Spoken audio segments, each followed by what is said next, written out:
Ya, ingat, sangat diperlukan sekali. Jadi itu masa-masa awal, kan? Masa-masa awal. Maka ya, terjawablah oleh para ulama-ulama fakar saat itu yang disebut dengan mujtahid. Semua mujtahid saat itu, sahabat semua mujtahid, tabi'in semua mujtahid, tabi'in semua mujtahid. Bukan orang-orang yang tukang manut kepada hasil buah pikiran yang lain, tapi mereka orang-orang yang berpikir, berijtihad sendiri, karena memang sudah memumpuni keilmuannya, memumpuni keahliannya di dalam ijtihad. Ini perlu dicatat oleh kita semua. Ya, perlu dicatat oleh kita semua.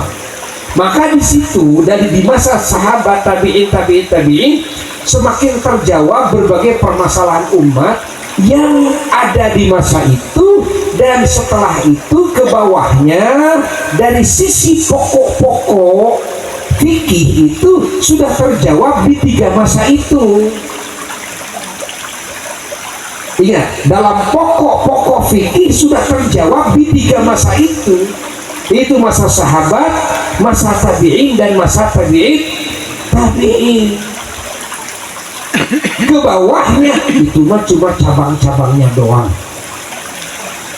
Makanya mujtahid setelah 3 periode ini ya disebutnya mujtahid furu, mujtahid cabang. Kenapa? Karena pokok-pokok dalam ilmu syariat, pokok-pokok dalam syariat sudah terjawab di 3 periode itu. You understand? Yes. Are you yes? Yes. Enggak. Nah, harus paham nih. Ya, harus paham nih. Oh begitu, iya begitu.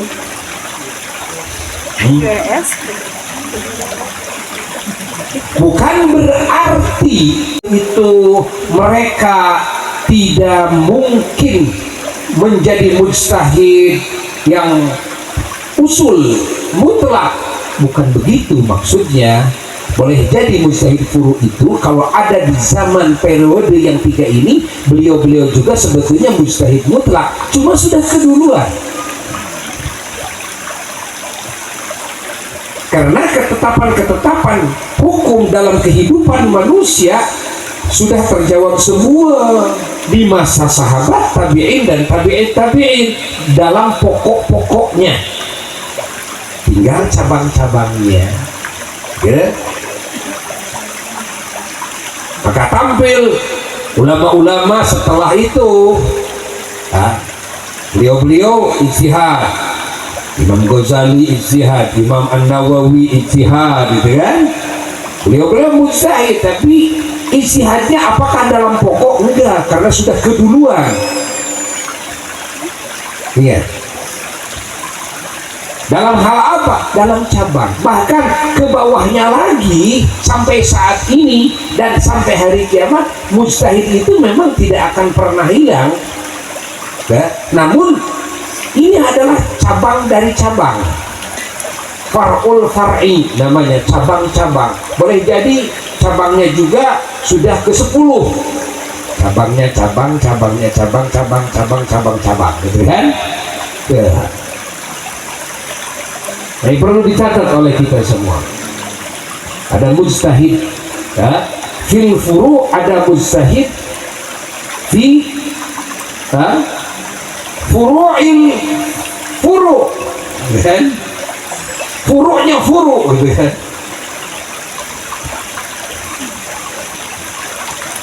Nah, kenapa kok bisa berbeda pendapat kata murid dengan guru? Karena mereka mujtahid. Ya, karena mujtahid. Itulah tatawurnya. Ajaran Rasulullah SAW diajarkan bahwa umatnya ini harus menjadi fakar, harus menjadi pemikir. Umatnya ini harus menjadi mujtahid. Ya, diajarkan oleh Nabi. Ya, namanya orang berpikir, gitu kan? Hal yang lumrah kalau buah pemikirannya ada perbedaan dengan pemikiran fakar yang lainnya. Dan dalam ketetapan hukum dalam sebagiannya itu bukan cuma hal yang lumrah, tapi juga merupakan doruri, mau tidak mau pasti harus berbeda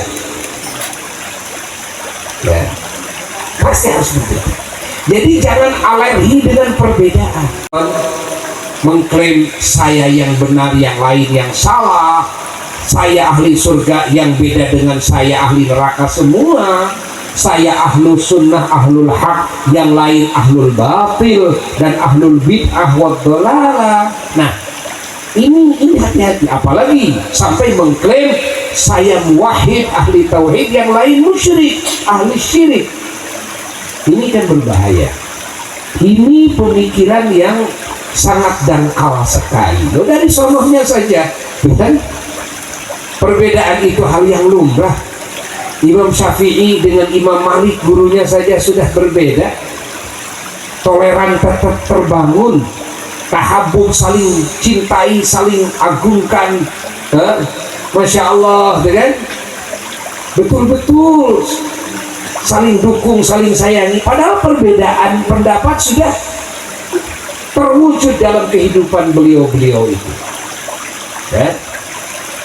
Imam Syafi'i dan Imam Ahmad sampai saling puji Allah, saling muliakan. Bagaimana memuliakannya Imam Ahmad kepada Imam Syafi'i, bagaimana memuliakannya Imam Syafi'i kepada Imam Ahmad. Padahal jelas-jelas banyak ketetapan hukum dalam agama yang berbeda pendapatnya antara Imam Ahmad dan Imam Syafi'i.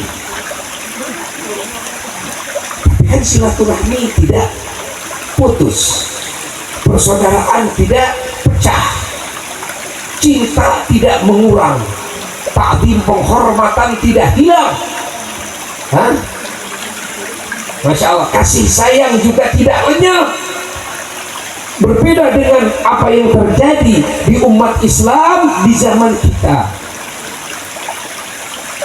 Ada perbedaan pendapat, ini sudah retak ukhuwah, sudah putus silaturahim, ya, tumbuh dalam hati suudzon, tumbuh dalam hati kibir takabur, tumbuh. Nah ini masalah besar, ini masalah besar, iya. Ini masalah besar, sehingga timbul lagi pemikiran yang dangkal, lalu dicetuskan oleh orang yang dia itu sebetulnya belum menguasai ya, kepada ilmu Quran dan Sunnah, hanya mengetahui sebahagian, pemikirannya masih dangkal. Sudah punya jamaah, sudah punya umat, dipercaya oleh jamaah, apalagi menggunakan medsos, ya. Lalu banyak yang mendengar, lalu mencetuskan pemikiran yang berbahaya, yang menjadikan antara umat Islam ini menjadi semakin saling membenci karena perbedaan.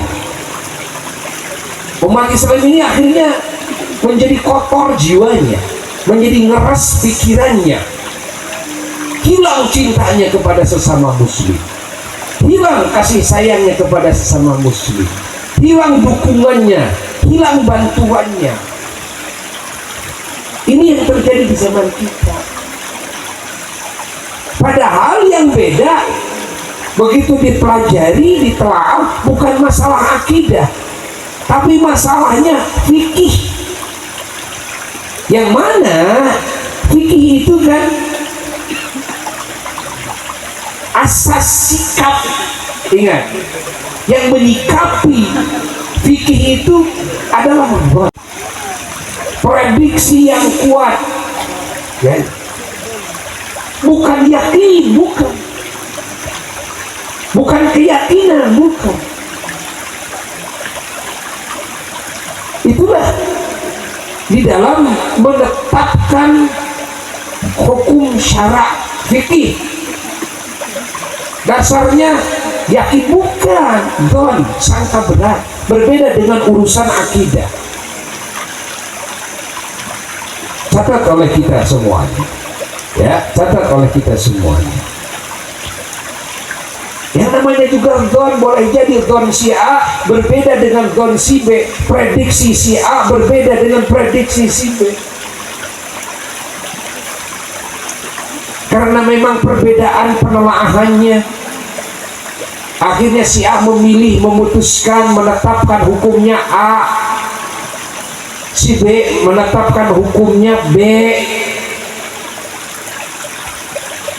Dan kebanyakan umat Islam tidak ada yang mampu berpikir, tidak ada yang mampu menjadi mujtahid. Itu kebanyakannya manut kepada yang mampu, ittiba, mengikuti yang mampu. Karena kalau ditanya setiap orang tentang suluk beluk cara mengambil hukum dari Quran dan Sunnah, kunut subuh saja, yang kunut, yang tidak kunut, nggak akan ada yang mampu. Kalau ditanya suluk beluknya dengan ilmunya, siapa yang mampu menjawab? Kadang-kadang yang disebut ustadznya, yang disebut syekhnya saja, dia tidak mampu. Kenapa? Ya.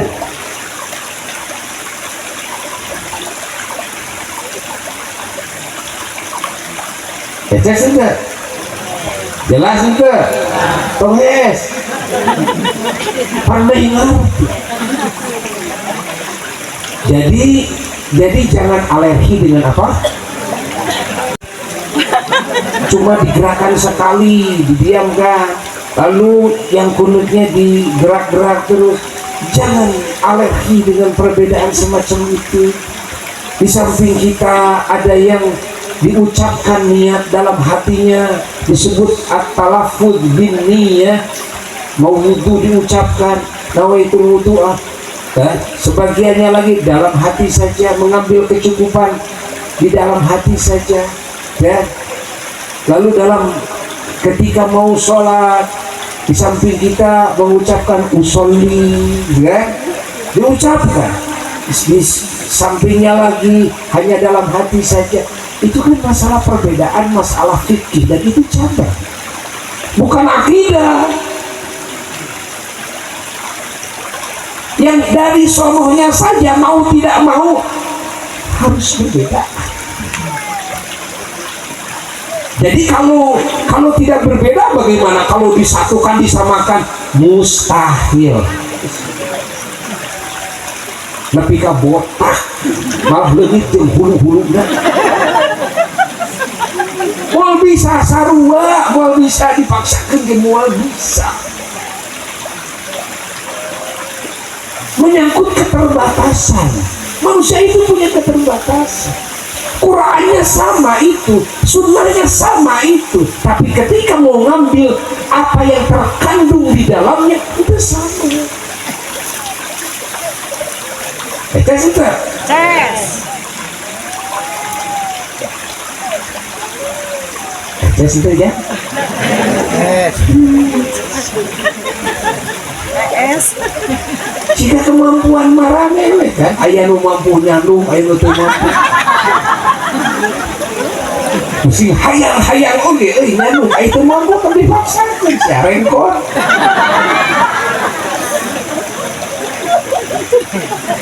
Kan? Eta sudah.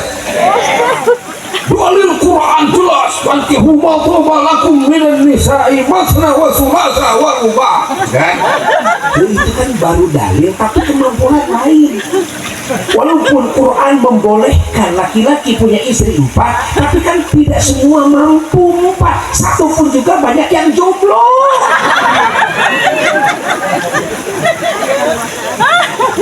Sudah.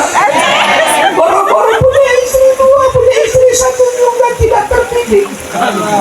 Untuk psikologis ya pemajikan sia. Kan? Boga salah sia sia.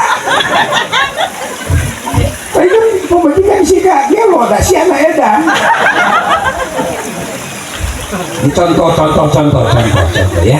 Contoh. Jadi jangan dulu berbicara dalil.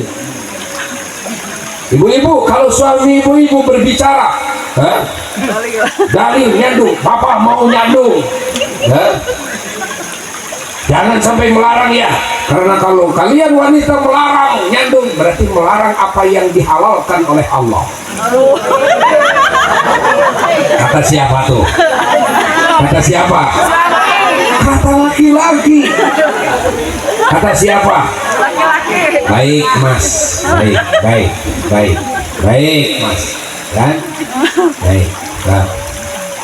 Nanti bapak-bapak ya jangan heran kalau ibu-ibu ketika bapak-bapaknya pulang ke rumah ya, lalu disuguhin nasi yang keras dan meletak, disuguhin huruf pedas, lalu anu keras ya, gitu kan? Nah, jangan marah. Begitu suami marah, kenapa mama ngasih makan sama papa kok nasinya seperti ini? Papa, ini kan halal. Ini kan halal. Ini kan halal, nasi kan makanan dan halal. Kenapa tidak dimakan? Sudah terbagi sarua bapak, abdi ge lain ngaharam ke nyanu, ngan terbagi. Terbagi dipanggilungkeun. Jika bapak ayeuna teu beuki ngadahar sangutas. Eces. Oh, ibu atau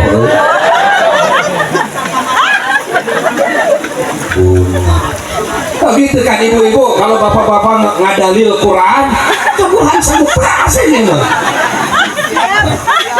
Ya. Kenapa komen kan ini halal? Pulau asin halal tuh. Kita ketahui yang itu ridhonya Allah di situ, cintanya Allah di situ, tapi kita tidak melakukannya. Tanya sholat kita, apakah sudah lengkap dengan sunnahnya dalam sholat fardu? Apakah lengkap dengan sunnahnya sebelum sholat fardu dan setelahnya? Dilakukan atau tidak? Kan? Jangankan yang sunnah, yang fardu saja nyaris sering terjadi menyepelekan yang diwajibkan, sering terjadi menganggap enteng yang diharamkan. You understand? Yes. Huh? Jelas? Jelas. Nah gitu. Oh begitu. Kembali kepada yang tadi, sekali lagi jangan alergi dengan ya. Ingat, tetap kita harus menghargai, tetap kita harus menjaga silaturahmi, tetap kita harus membangun cinta kepada sesama, kita harus membantu. Jangan dilihat ini hanya orang harus dibantu. Ada eta mah beda, saya eta mah tarakunut, saya eta mah beda, saya eta mah gitu kan. Lamun sholat sok make usoli heula. Jangan. Itu pikiran dari mana? Itu pikiran dari mana? Itu pemikiran yang berbahaya. Tapi kan kata guru saya, kita harus punya saringan. Kita punya akal sehat. Untuk apa dikasih akal sehat? Kalau memang ini pemikiran menjadikan kerukunan menjadi retak, persaudaraan menjadi pecah, silaturahim menjadi putus, jangan diikuti itu pemikiran walaupun lahir dari guru kita. Tidak. Walaupun lahir dari guru kita. Tapi kan ini jelas Quran hadis itu jelas menurut siapa. Kalau kita bisa menganggap jelas Quran dan hadisnya, maka orang yang berbeda pendapat dengan kita juga bisa berkata seperti kamu.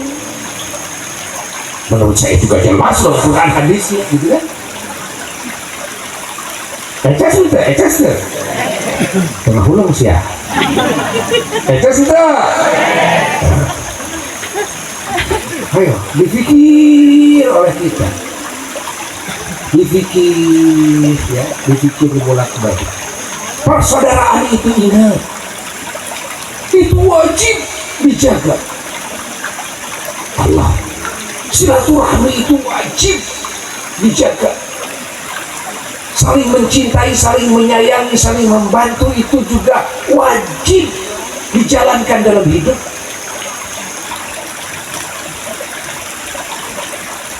Iya, dan yakini satu hal, apa? Tidak mungkin Quran dan Sunnah, tidak mungkin Allah dan Rasul mengajarkan perpecahan, tidak mungkin mengajarkan buruk sangka atau punya sifat yang buruk, yang jelek, yang tercela. Tidak mungkin mengajarkan permusuhan, tidak mungkin mengajarkan itu.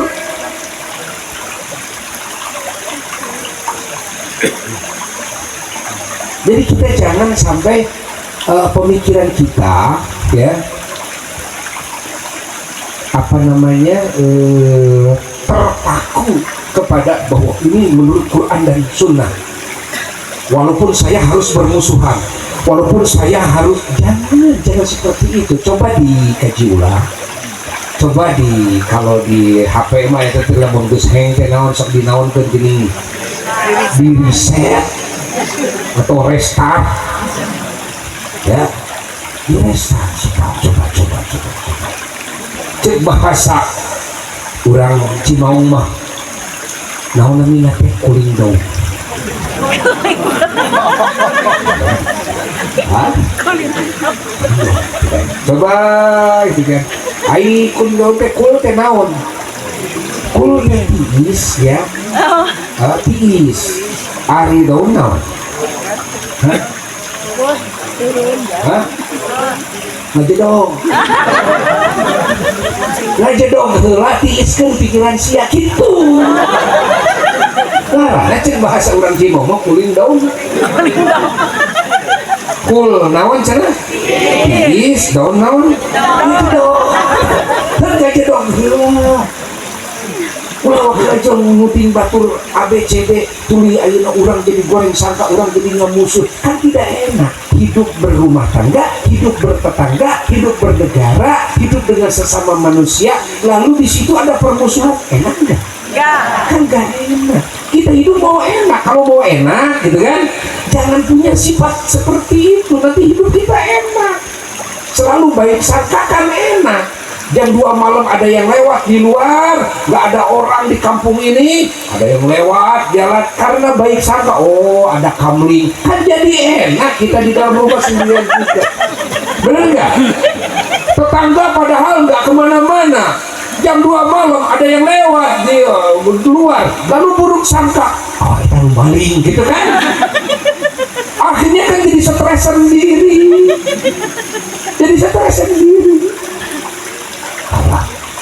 Kenapa? Karena buruk sangka.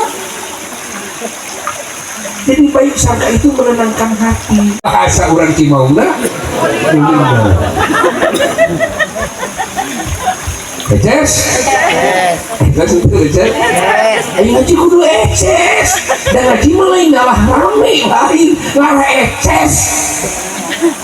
Supaya difahami. Yang pemahaman ini nanti jadi hidayah yang harus kita ikuti, kebenaran yang harus kita ikuti. Dan itu tujuan ngaji, mencari ilmu itu mencari hidayah. Jelas gak? Ya jelas banget. Alhamdulillah. Ya sudahlah, kita mah sekarang doakan saja ini pengantin jangan terlalu lama-lama kita berkumpul karena ada orang yang terdolimi. Siapa? Pengantin baru. Pengantin baru itu kalau lihat orang kumpul-kumpul kayak kita ini, mereka itu merasa terdolimi. Tidak boleh mendolimi orang, ya. Nah udah, kita doakan ini pengantin baru, semoga oleh Allah selalu dipenuhi dengan rahmat dan berkah, dikasih hidayah dan pertolongan, dikasih rezeki dan kenikmatan, dikasih anugerah dan kebahagiaan di dunia dan di akhirat, dikasih keturunan yang soleh dan salehah, dan juga semua keluarganya dan kita semuanya insya Allah, ya. Bismillah al-surahil Fatihah.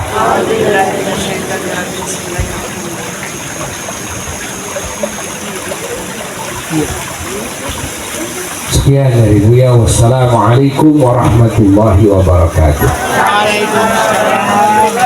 setelah Rasulullah Sallallahu Alaihi Wasallam wafat. Ya. Apalagi perbedaan pendapat ya, di zaman para tabi'in lebih banyak lagi. Apalagi perbedaan pendapat di zaman tabi'in lebih banyak loh. Kalau kenapa kok bisa bertambah begitu perbedaan pendapatnya? Dikarenakan, ya perlu dicatat ya, dikarenakan setelah Rasulullah SAW wafat, timbul terjadi berbagai permasalahan yang terjadi di umat manusia yang di sini tidak pernah terjadi di zaman Nabi. Kalau yang pernah terjadi di zaman Nabi kan sudah jelas oleh Nabi, dijelaskan bagaimana duduk hukumnya, gitu kan? Lah, di zaman Nabi setelah wafat, di zaman sahabat, lihat, nabinya setelah wafat timbul lagi berbagai permasalahan yang diperlukan ada juklak hukumnya. Tapi di zaman Nabi tidak ada. Kalau ada di zaman Nabi gampang, tinggal mengembalikan saja, kan? Kan persis itu kejadiannya. Maka ketetapan hukumannya juga bisa persis. Tapi ini enggak. Di sini perlu sahabat berpikir, perlu sahabat ijtihad. Ya. Nah, hasil ijtihad terkadang sepakat, namanya ijma. Kebanyakan berbeda pendapat, namanya ikhtilaf. Di zaman tabi'in timbul lagi berbagai permasalahan baru lagi, ya, yang dibutuhkan ijtihad untuk menetapkan juklak hukumnya bagaimana, undang-undangnya bagaimana, dari Quran, dari Sunnah. Datang masa berikutnya lagi, masa tabi'in lebih banyak lagi kejadian. Masya Allah. Maka di zaman sahabat tabi'in itulah yang mana beliau-beliau ini mengerahkan segala